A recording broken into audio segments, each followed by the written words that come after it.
Welcome in to the newest episode of Nuts and Bolts. And as you can see, the Chargers are responsible for sending the Chiefs straight down to last place in the AFC West. Asante Samuel Jr. won Defensive Rookie of the Month. And to celebrate, we got some wicked wigs to steal Mahomes' hairdo, just like we stole his dignity on Sunday. This isn't a wig. What? You actually got your hair cut like that? We said haircuts. Oh, I said wig. Let's just. San Diego Chargers are fortunate to have Lance Allworth. On blue, ready? Don Coryell. Hello, history books. Touchdown, San Diego! Woo!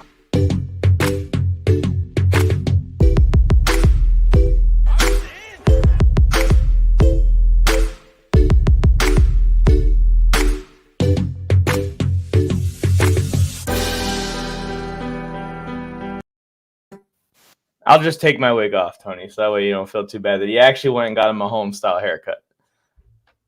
And let me set the record straight real quick. I'm like 15 years older than Patrick Mahomes. I've been doing this way longer than him. So see me in public. Don't stop me and go, hey, you got the Patrick Mahomes. No, Patrick Mahomes got the Tony Tucker. That's how this game works, people. I've been doing it much.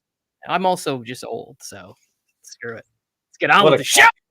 What a copycat. But copying your haircut didn't save him from throwing 2 interceptions on Sunday. Copying your haircut didn't save that entire offense of turning the ball over like turnover machines on Sunday. Or should I say, didn't save them from us taking the ball away from them when we wanted to take the ball away from them. Campbell out there, inspired by his close cousin, Dan Campbell, and was just devouring people on the field. Like those hits that he was doing. He took a play out of the Dan Campbell playbook, which is, chew their kneecaps off or cause fumbles, whatever it was. He played amazing. It's glad to see that. I've been seeing some references, and I've been seeing some Chargers fans murmuring Peanut Campbell with that punch out on Tyreek Hill. If he could be half of what Peanut Tillman was, like he's a gangster. We will be unreal. But anyways, to briefly talk about it, we did beat the Chiefs on Sunday, like we already are joking about to start this thing off. But our sights are set on the Las Vegas Raiders. Any thoughts from the game that you want to bring up specifically, Tony, other than we beat them? We beat them. That's 2 straight games, by the way. Everyone's talking about like this is something crazy. We now have a winning streak going against Kansas City Chiefs. Well, I'll say this, that even in the beginning of the game when they were getting the turnovers and it wasn't necessarily leading to offense, there was no like panic, like, oh, we have to now like take bigger shots or do crazy things or whatever. It was just like, no, it was steady. It was confident. We're sticking with the game plan. We know that we can play with them and that we might possibly be better because our defense seems to be more disciplined and have more playmakers. Yeah, I agree. And the defense really, really stepped up on Sunday. The only thing that I would say as a takeaway that's negative about that game was the illegal shift penalty again. They got to clean that up. That can't happen again this year. That cannot happen again in this entire season. We cannot have another illegal shift penalty. That's something I'm going to get to when we talk to our X Factors about this game because I'm losing my mind. Like it's every single week. It's the same player. It's the same thing. And so we'll get into that later. But just to go like at the beginning of the season, this is one of the things I stressed was that playoff teams go on the road and get wins, right? Like we talked about this going to Washington. We all thought the defense was going to be a little bit better. They've been very underwhelming. And if you want to check out the Washington football team, one of their biggest fans having a mental breakdown, that show is here on the Warzone Sports Network. And it's very entertaining. So look at that in the Giblets and Hogs. But they go on the road and they get a division win too. Like everything is turning up bolts right now. I love it. Yeah, it's a great way to respond to what we obviously feel like was a little bit of a robbery, but the team didn't get bogged down by that. Previous Chargers teams, that would have affected them for weeks. We would have seen problems that we saw in the Cowboys game for 3 weeks before we saw anything cleaned up. They responded. They came out. They played a relatively clean game other than the one penalty at the end of the game that really cost us. There are obviously penalties and mistakes throughout the game, but it's against the Kansas City Chiefs. So you can kind of expect it to go a certain way, and the Chargers played it perfectly. They played it coolly. They were calm, it seemed like, under pressure in the high-pressure moments.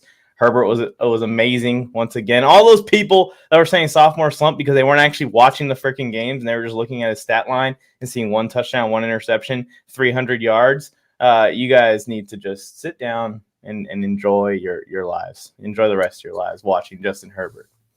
Definitely. Let me piggyback on that. I like the fact that Staley's like, hey, we got the best player on the field with Herbert, and we're putting the ball in his hands. And he's doing that every single week. And that's exactly what we have to see on a regular basis. It's almost got that NBA feel to it a little bit, where it's like, hey, we have the best guy, and we're putting the ball in his hands, and we're going to just win the game. And I love that. I loved it too. Anyways, any more praises, or should we just move on to this injury report and start looking at the Raiders? No, let's get in. I saw something creep up right before I got on that was a little concerning to me. Maybe not. It might not be on here. It is on here. It is. I got the injury report here. For the most part, the Chargers are going to be healthy, man. I mean, Justin Herbert obviously hurt his hand during the game. I don't know about you, Tony, but I got very, very, very, very, very afraid in that one little moment where he's holding his hand walking to the sideline. Because even if he breaks a finger or something on your throwing hand, that's not good. That's not good for a quarterback. Well, it's not good, but as soon as he started he was trying to get the blood flow, it's one of those things where you just hit it on something, you know, and you get a little bit of a dead finger, and he shook it off because the dude's a monster. But anyways, Staley said in an interview, it is a non-issue, full practice for Herbert. There's no concerns with his hand. Derwin James, he's been dealing with injuries so far this year. Mostly, a toe injury that was kind of keeping him out of practices for the first 2 weeks of the season and even in week 3 a little bit. But with the shoulder injury that he sustained, also another very scary moment in the game, he seems like he's good to go. He is doing limited practices, but it's looking to be a cautionary thing. Yeah, the Derwin James thing is he's just gonna have to gut through some stuff this year and just be on there. Like Staley said before, that they're just a different team when he's on the field, and you can see it. Even when he went back to the locker room to get those X-rays, he ran there and ran back, and it's we'll call it a healthy trot. He wasn't in a dead sprint to the locker room, but he was there to get back before halftime because I was not fully asphyxiating, just loss of breath at that moment when he was running off the field. But as soon as he came back, it's just a weight is lifted because you know that you have this person in your secondary that is better than every person that he lines up against, including Darren Waller. Moving on to Chris Harris Jr., cornerback Chris Harris Jr., who has been dealing with a shoulder injury and actually been held out of 2 games, back at practice on Thursday in a limited fashion for the first time since the injury. He's expected to play Monday night. Pretty pumped about that one. I mean, Asante Samuel Jr. is holding down the CB1 duties beautifully. But to get Chris Harris Jr. out there, he may be the guy that puts us over the edge at the end of this game. I don't know if you guys remember last year, late in the game, Mariota's driving because Derek Carr couldn't battle through a tweaked groin that he played the next week, but he couldn't play in that specific game. Mariota throws the almost pick 6 to end the game versus Chris Harris Jr. So maybe he's the guy that puts us over the edge a little bit, getting back on this team. Beautiful to have him back out there, in my opinion. Even if he can play 60%, right? And he's more of the slot specialist or whatever, it adds a little bit because we've now seen, what's his name? Michael Davis, accept some really big assignments. He did it again. He was playing Kelsey really tough in that last game. It adds to the amount of talent that's out there. Who's the guy that's been filling in for him? Webb? Webb and Campbell, they've kind of been double teaming the responsibilities that Chris Harris left open. And he's not on here, but Ryan Smith, a guy we picked up in the offseason that has not played this year because of a COVID/core issue. He hurt his core somehow. Has been out the first 3 weeks, missed most of the camp. He's coming back also. He was expected to be the CB4, the fill-in piece on this defense, the guy that we signed in free agency last year. So he's coming back this week too. He's not even on here. So that's good to see. For our secondary, they're going to be healthy, it seems like. Yeah, I'm in for that. Especially the Raiders have been passing the ball effectively, and we'll get into a little bit more about the X factor I have for the Raiders in this game later. But let's move forward to the guy that's Joey able to Bosa. Edge tear defender down Joey Mahomes. Bosa fully participated in practice. He will play Monday night. Been dealing with an ankle injury the last couple weeks. We saw it kind of flare up a little bit in the game where he missed like a couple plays, but overall he continued to push through. We need Bosa out there every game that we can get Bosa out there. As I said in the beginning of the season, he's going to miss 2 to 3 games every year. That's just the way he's built. Glad to see that he's good to go this weekend. I was a little bit worried about him earlier in the week. Well, I think that one thing for Bosa is maybe in the past where he's missed more games, he's had to pass rush and play defense 90 to 100% of the snaps. But in this defense with Staley, like maybe there's a way where he only plays 65% of the snaps every week, and it's mostly pass rushing, like in those scenarios. And that's when you get the most out of him. And he's still healthy at the end of the year and ready to just go and hunt down quarterbacks as the Bolts march into the playoffs. Yes, sir. Yes, sir. He seems to get better at the end of the year, too. Keenan Allen. Chargers receiver Keenan Allen was limited in Thursday's practice with an ankle injury. There isn't really nothing I could find that says that there's anything to be too concerned with Allen, but there also wasn't anything definitive that I found that said he's most likely to play Sunday or most likely not to, or Monday, excuse me. Hopefully it being Monday night helps him get out there, but he is dealing with an ankle injury at this moment and limited practicing at this moment. Any concerns about Keenan? Have you seen any more news than I have? No, so that was just it. That was the thing where it was like, I hadn't seen anything all week, and then all of a sudden it popped up that he was there, and I was like, this late in the week for them to be talking injuries. Now, I feel better that it's the extra day of rest being the Monday night game, and think that no matter what, he's going to be gutting it out there. But this feels like to me an opportunity for him to have a really big game on Monday night. And a lot of times we talk about the best wide receivers. It's always like, are we talking about D-Hop or, Julio for years and DK and all these other guys? Like Keenan Allen's right there. Like he should be in the conversation. It's just the fact that like the Chargers may not get as much press as some of these other places, and he may not be as physically imposing. But I don't think that there's anybody better at getting open and being reliable. And I think that he has a real chance to get out there and do some eating on Monday night against the Raiders. And he's one of those guys that even when he's covered, just put that thing up, which is kind of crazy to see him out there still doing it at this point in his career with Mike Williams across from him. He's no longer just a route runner. He'll go over people and moss the best corners in this league. We saw it last week against the Chiefs. He had a few catches where they were in tight coverage. He just went over him and caught it, and even gave him the little short boy taunt right after. Fortunately, didn't get a penalty.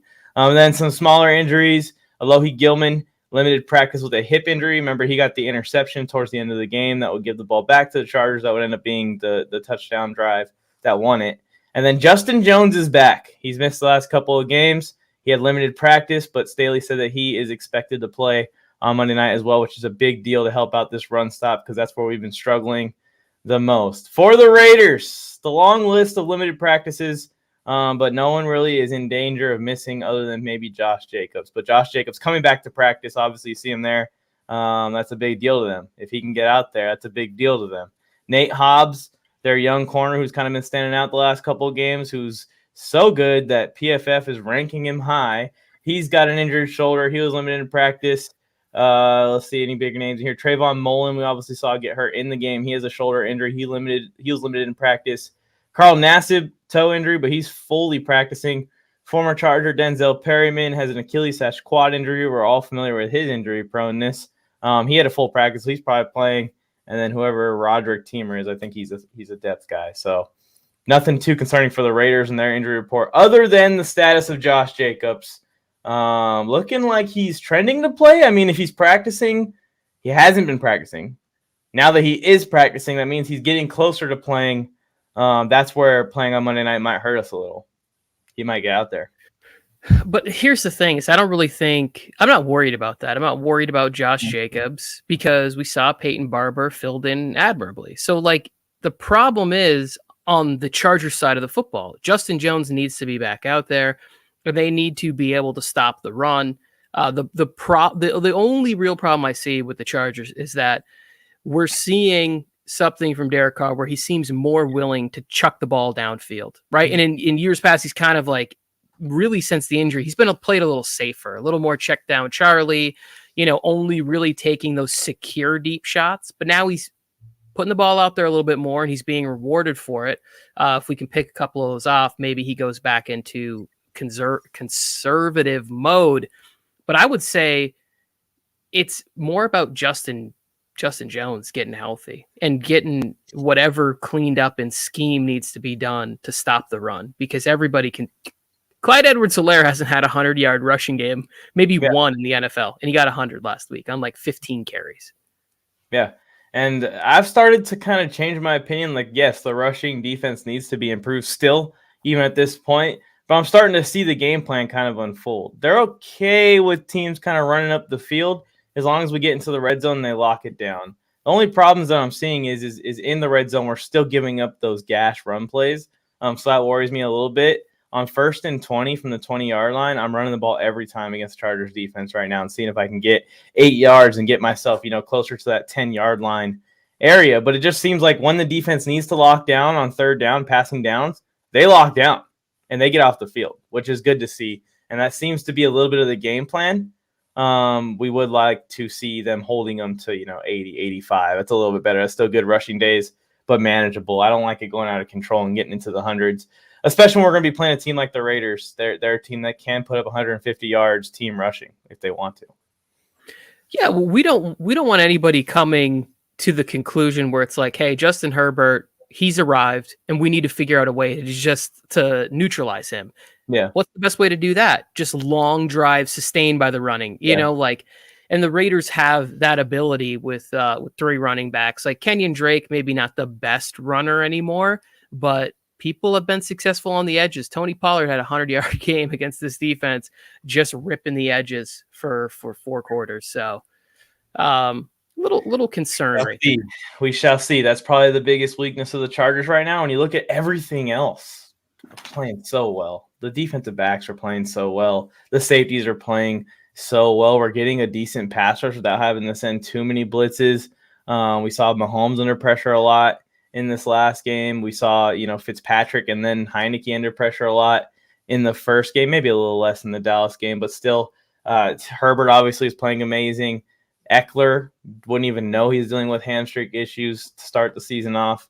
So, everyone's playing so well. The run stop is the only thing the Chargers should be hammering down on in the penalties this week, getting ready for the Raiders. Let's go into the X Factors. I'll give mine first.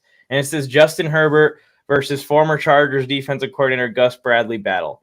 And that is because I hear Raiders fans, and I'll drop names. The Raiders fans on the Allegiant show here on the Warzone Sports Network.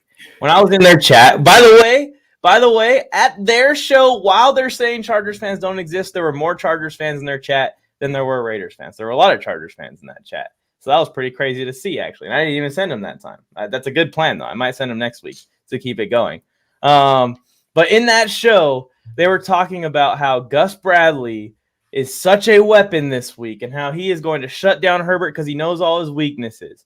But then I hopped in the chat and I said, well, what are Justin Herbert's weaknesses? And they said, too many penalties. Okay, that's not something Gus Bradley is going to be able to take advantage of because Herbert doesn't really have many weaknesses to really keen in on. He's a smart guy. He makes IQ plays, also loaded with talent and makes athletic plays. So he's kind of that perfect blend of the two. But this is a good matchup because I think, and go ahead and call me crazy, I think that Justin Herbert has more of an advantage knowing Gus Bradley's defense than Gus Bradley does trying to stop a quarterback that doesn't really have a clear weakness, as the Raiders fans pretty much said themselves on their own show. Well, the advantage would be to the quarterback, right? Because he knows more about the scheme and what he might be trying to disguise after having studied against that, played against that for a year. And especially if he started all of training camp and he was going against the ones defensively, right? Because he was the backup, Tyrod was the starter. Mm-hmm. So he spent presumably all of training camp through the preseason and everything studying Gus Bradley's, his starting defense on the Chargers last year. So I think the advantage clearly goes to Justin Herbert. And then it's like, well, how familiar is Gus Bradley with stopping Joe Lombardi's style of offense? And we're already seeing them use different things. We've seen Keenan in the backfield. I would assume at some point we'll start to see other people shifting in and doing different things, different bunches that are going to be in this offense. They're starting to use Austin Eckler more the more that he gets healthy and gets comfortable out there. So I would say the advantage is all on the side of Herbert and the offense. Like I'm not. I mean, Gus Bradley would be a bigger thing, and the Raiders wouldn't even care about him. The Raiders would be calling him trash if he wasn't wearing silver and black. It's as simple as that. Like we could go back and find tape of them crushing Gus Bradley when he was the Chargers defensive coordinator. Now he's one of their guys, and it's like, well, he's wearing our windbreaker now, so he's going to make or break us. I'll tell you this right now. The Raiders have not seen a team, and we saw it last year with the Chargers and Gus Bradley, teams that can stretch the field and back those safeties and corners up that are in cover 3, leave a huge vulnerable hole in the middle for linebackers to try and cover. A lot of space in the middle for linebackers to try and cover, and that's how teams marched and came back on us last year, down 3 touchdowns in the third quarter because Gus Bradley would drop those guys deep. I'm still seeing that in Las Vegas. Fortunately, that limits big plays. So when you play a team that only can get run plays going and can't really get big plays going down the field anyways, those guys can come up and play the run and efficiently shut down offenses like the Baltimore Ravens, like the Pittsburgh Steelers. Don't tell me the Pittsburgh Steelers can stretch the field with whatever the hell Big Ben is doing there, like Jacoby Brissett and the Miami Dolphins. Here it is, Gus Bradley. Here's your chance to tell me that you've changed the Raiders defense, that you've changed your own defense from what it was for the past 10 years of your life this week, because the Chargers will be throwing the ball 45 times. So good luck, my friend. That's all I got to say. Here you go, Tony. Here's your X Factors. Going to go over them. Jalen Guyton has to clean up everything. It's the little things. Like if you're going to use him in motion on the goal line for reasons I can't even understand, he's had motion penalties a few times. He had an engaged blocking penalty on Keenan Allen's big third down pickup the week before against Dallas, which could have like changed and opened up things in that game. And then when the kid gets a chance in the Chiefs game, they could have gone up 21 before halftime. You got to make that catch in the end zone. Like it hits you in the hands. It was a nice play. It's tough. I couldn't have made it. Don't get me wrong. But you can't then penalize your team, because I think like on the next play, he then ends up getting another like illegal motion or not being set penalty on a big play to Keenan Allen again in that game. And then they end up having to punt the ball. Chiefs go down and get some points on the board before halftime. But like, you can't be hurting us in the penalty game and then not making the big play when you get your shot. And you're not going to get many shots in this offense, because I'm also expecting more love to Jared Cook in taking advantage of some of the mismatches there. Then on the other side, they did a really good job on Tyreek Hill last week, and they made him work the boundaries, right? He couldn't get stretched down the field between the pass rush. I think the same thing has to happen. We're seeing, like I said, Derek Carr's willing to take more shots. When TJ Watt went out of the game at Pittsburgh, what happened? Derek Carr drops back and is like, oh yeah, remember when I was an MVP in this league? Well, whoop, and just whipped it over the head of Minkah Fitzpatrick. Henry Ruggs is fast. He's good. He's getting better. So they need to limit any sort of big play from Henry Ruggs. And then on the other side, Jalen Guyton, if you're not going to make a big play, you can't have several costly penalties. If you go back and look, he's had big penalties in every game. Then we need to move on to the next guy. We already know, like, I'm not even going to say his name because we all know who I'm pushing forward to get out there and get those reps and those snaps. But if you're going to hurt us on one side, then you then have to make up for it in the end zone and make the big play. So those are two guys that I'm watching closely and hope that Henry Ruggs has, one catch for 11 yards at the end of the game on Monday Night Football. Yeah, 40, like Jason Thomas here saying 45 times. That may be a bit much. I might be being a bit dramatic, but I would expect to see 35 to 40 passes. I know the Chargers know that the weakness is going to be to attack them through the air more than anything. Because the D-line is humming a little bit. Of course, Eckler's going to get his shine. But he said, I hope they contain Unique Ngakoue and Mad Max. I'll give a little bit of a flashback. We just played Washington football team's D-line and absolutely shut them down. I mean, they got pressure on Herbert like 5 times the entire game. I'm not scared of Unique Ngakoue and Mad Max Crosby getting more pressure than the Washington football team's Chase Young-led defensive line. Jason Thomas here has a big old pirate patch on the hood of his car, right? We've already seen him step into the chats a few times, so he's worried, like, whether they can get. He wants Ngakoue and Mad Max to go crazy or whatever. But this is the thing you got to look at.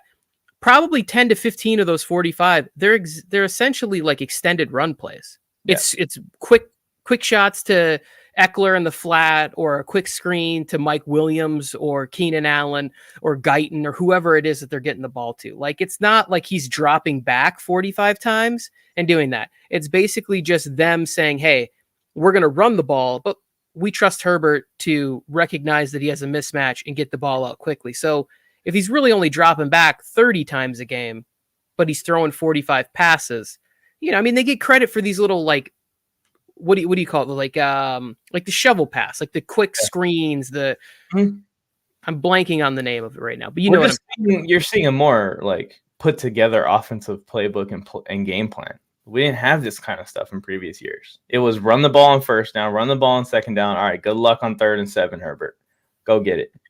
You know what I mean? And we're seeing plays that set up other plays, like stuff that you normally would see in the NFL. You're seeing runs to the right to set up rollouts to the left. Like, you're seeing better organized offensive play calling. And even though it started a little bit slow in the first couple of weeks, it started to open up a ton last week, and I expect it to open up even more this week against the Raiders. I'm excited to see it. Just put together. Well put together.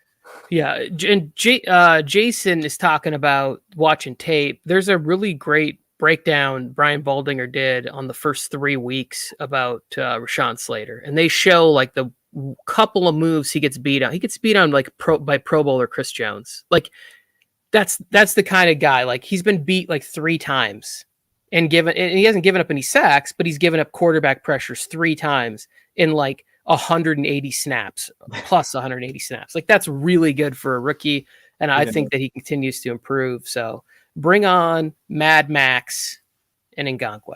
Yeah, and in the Chiefs tape, Jason, while you're watching, I see the like you said, the Raiders hood. He was talking about it a couple days ago. I remember changing that to a Chargers hood if the Chargers win. Look at a few plays in there. You're going to see Herbert stand there for like 8 seconds. Like, that's ridiculous. It's just standing there waiting for someone to come open for 8 seconds. The offensive line really, it played better, and I didn't even look to see who was on the other side, and that's what I want, like the Storm Norton side of the thing, because there wasn't an issue. Yeah, and we might see Storm Norton be a little bit of an issue, but I think for the most part and for the majority of the game against the Raiders, not too concerned about the D-line. Hopefully people don't clip that. But anyways, tonight we're going to give our score predictions here in a second. Just want to let you all know, tonight there's a Raiders versus Chargers showdown going. Be there or be square. Everyone is invited except for Jason. Jason, you're not invited to show up because you're a Raiders fan. But all the Chargers fans, we need to show up, and we need to be there for this war in the live chat. There are going to be about 4 or 5 content creators from each side on the screen at once, going at it, going over some topics and talking about this Monday night matchup. So Friday Night Wars is going to be Chargers-Raiders themes, 5:15 Pacific Standard Time is the plan. You can go and set reminder now. That broadcast is already set up. If you click on it and hit set reminder, your phone will actually tell you when we go live, hopefully in a reasonable amount of time. I know the notification sometimes is a little weird. Anyways, final predictions, Tony, final statements, stat predictions, score prediction, the main one. What are you thinking? I got a big game coming for Jared Cook in this one. 65 yards, a touchdown, 5 catches, having a nice little, I mean, it feels like every week could be a revenge game for Jared Cook. He's played all over the NFL, but I'd like to see him get going. Also, we were talking earlier, Keenan Allen, big game. I'm going with the Bolts putting together a complete offensive game, getting turnovers again to push it in their advantage. 34-27, SoFi, going to be rocking. I saw Joe comment about a blackout. Just get out of here. You're getting virtual black eyes for me during the Monday night stream. That's what's happening.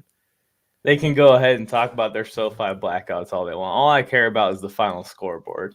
Yep. And I'm going to go with the Chargers victory as well. I'm going 38-21, similar style. I think we actually take care of business by the third quarter, and our starters are sitting late in the fourth quarter. We're going to see some Easton Stick in this game against the Raiders on Monday Night Football. And everyone's saying, well, I should say the Raiders fans, all the Raider Nation as they call themselves, have been talking about how improved this defense is. So before we go anywhere else, I just want to point out that the Chargers defense is better. We've given up 100 less yards than the Raiders. We give up 4 points per game less than the Raiders so far this year. We might be in the bottom 10 of rush yards allowed in the league, but so are the Raiders. We've given up 101 less pass yards than the Raiders. I think that probably is messed up, the first one. That's supposed to be the first one. 101 less pass yards than the Raiders. And we have forced, I bet you can't guess, how many double the amount of turnovers that this so improved, amazing, great Raiders defense has put together. And we aren't even talking about it. Like, we're just like, yes, we're playing good defense. Raiders fans are freaking out about their defense, acting like it's the second coming of Jesus himself on their defense. No, but I mean, Mike, they've shut down some amazing passers. Oh, yeah. Lamar Jackson, one of the best throwers of the football. Am I right? Yeah. And then Jacoby Brissett, that guy can spin it, bro. Ben Roethlisberger, after his 7th elbow surgery and he lost a couple of pounds, like, he can really throw a screen pass like nobody else. Congratulations. Suck it, Raiders fans. The Raiders are overperforming and having to win all these games in OT. Well, the Chargers are just kind of coasting, and we're just like what we expected from them. And still better than the Raiders defense. But we won't even make that big a deal of it. I'm sure it'll come up tonight as well. I think that's it, Tony. We're hit just past 30-minute mark. Thank you guys for tuning in to the Week 4 preview. As you can tell, we're pretty confident in our Chargers this weekend. I still think it could be an entertaining game, but I think they're overrated. They're one of the more overrated 3-0 teams. I even like the Broncos better than them. How about the 3-1 Bengals? Yeah, right? I like it better. I have similar feelings to them as I do the Bengals. I feel like they're the same 3 wins right there.